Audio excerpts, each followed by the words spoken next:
গাজা উপত্যকার রাফার ভূগর্ভস্থ সুড়ঙ্গে আটকে আছেন বেশ কয়েকজন হামাস যোদ্ধা। বর্তমানে এই এলাকাগুলো ইসরায়েলি কবজায়। হামাস যোদ্ধাদের এক শর্তেই মুক্তি দেবে ইসরায়েল, আর তা হলো আত্মসমর্পণ।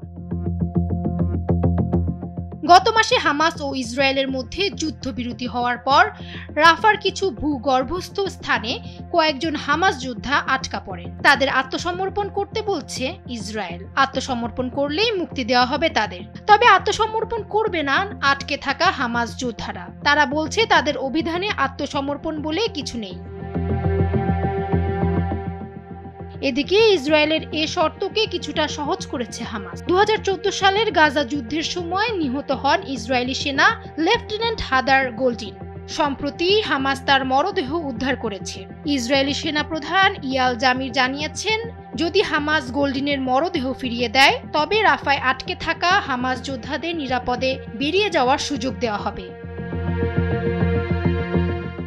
হামাস যোদ্ধাদের ফিরিয়ে দেওয়ার এই শর্তে বলা হয়, যোদ্ধাদের আগে আত্মসমর্পণ করতে হবে এবং অস্ত্র জমা দিতে হবে। এরপর ইসরায়েল তাদের জন্য সাধারণ ক্ষমা ঘোষণা করতে পারে।